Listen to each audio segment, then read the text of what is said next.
Salut tout le monde, j'espère que vous allez bien. Bienvenue sur ce nouveau tutoriel où on est directement sur une prestation pour faire une visite virtuelle.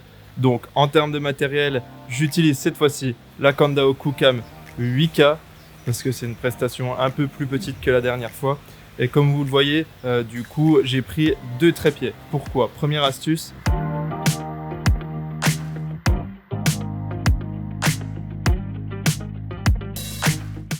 Très important, mon premier trépied n'a pas de trépied à proprement dit. Du coup, c'est vrai que c'est un peu difficile dans ce genre de montée. Comme vous le voyez, le chemin d'accès juste ici. Et voilà, le client veut forcément que les gens se repèrent et puissent avoir accès à ce chalet gîte. Et bah, du coup, j'ai 2 trépieds. Un trépied fixe et le trépied de chez Bushman qui est juste la folie furieuse. Bon, un petit peu trop gros pour ce type de caméra, mais au moins je peux régler facilement la hauteur des trépieds. Voilà, donc dans l'idée, ça permet de laisser la caméra d'aplomb dans n'importe quelle situation. Donc là, tout simplement, voilà, j'ai ragrandi un des pieds et comme ça, on est de niveau. Très important pour la visite virtuelle. Et deuxième chose plutôt importante,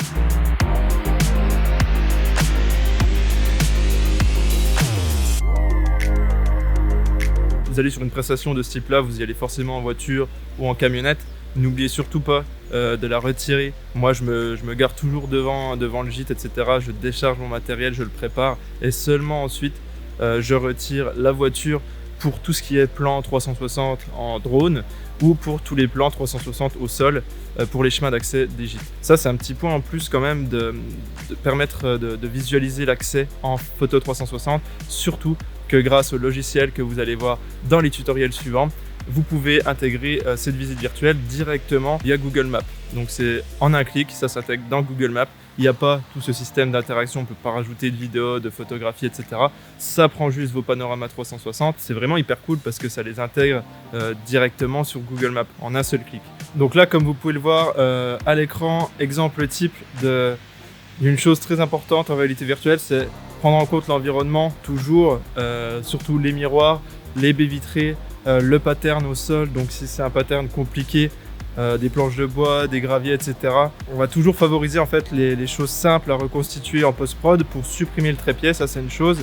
La deuxième chose, si on peut éviter d'avoir un reflet directement à la prise de vue dans une vitre ou dans un miroir, c'est très important.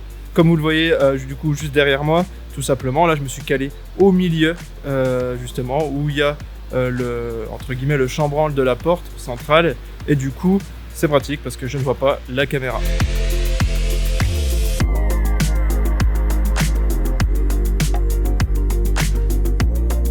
Pour ceux qui se demandent comment je prévisualise du coup les photos 360, c'est grâce à un iPad. Donc malheureusement avec les caméras 360, Apple s'est préconisé principalement avec Insta. Avec QCam normalement ça marche aussi avec un smartphone ou chez Android, il n'y a pas de souci. Donc je me sers de ça. Donc là je suis en train de shooter du coup en extérieur simplement en JPEG et en RAW. Pas besoin de faire de DNG 8 donc qui permet de faire du stacking d'images.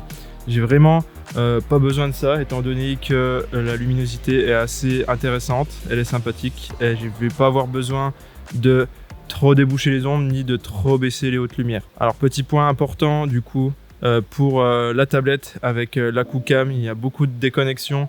Donc il faut rester assez proche de la caméra. C'est un peu chiant parce qu'on a besoin de se cacher forcément. Mais du coup dès qu'on a un mur en béton, derrière un plan en bois comme vous le voyez ici, je me suis mis juste là tout à l'heure, j'étais à 10 mètres de l'autre côté avec la caméra et du coup ça n'a pas fait. Donc je vous laisse imaginer comment ça peut être chiant. Bon, bien évidemment les potes, quand vous êtes en intérieur, le principe de base, comme pour les visites à base de photographie immobilière bien sûr, le but c'est d'allumer l'intégralité des lumières.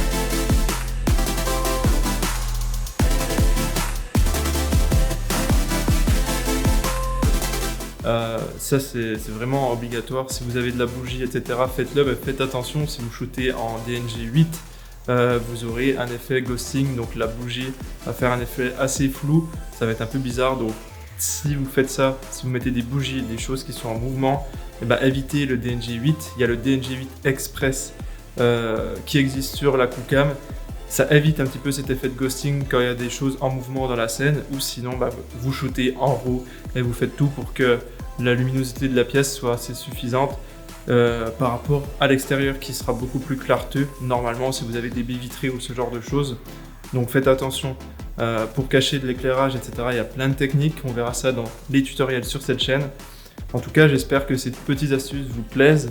On n'a pas fini, on continue tout de suite. Chose très importante dans les pièces exiguës, là vous voyez juste derrière moi, il y a un sauna et du coup c'est très compliqué. Il faut éviter d'avoir bien évidemment les zones de stitching vers les murs. Donc on se sert des ouvertures comme les portes par exemple.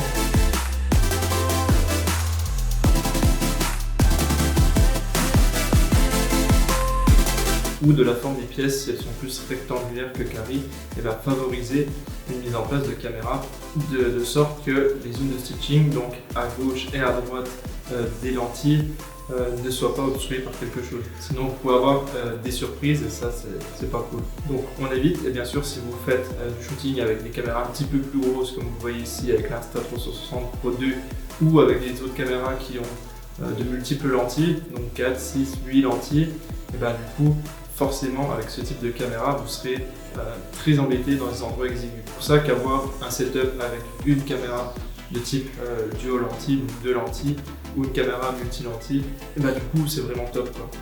Donc maintenant les petits plus que vous pouvez apporter à votre client en prenant pas beaucoup de temps et qui fera un effet tout de suite plus waouh, plus intéressant, bah, tout simplement déjà intégrer les photographies 2D.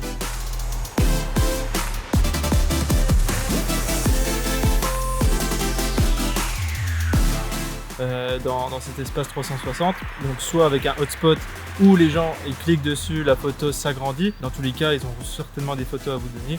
Moi là, je me sers du GH5 pour faire quelques photos à intégrer. Dans tous les cas, tout va être compressé pour pouvoir accueillir beaucoup de monde sur la visite virtuelle en termes de metadata, parce qu'il faut savoir que votre visite virtuelle va peut-être peser 500 MO, voire 1 giga, 2 giga, 3 giga.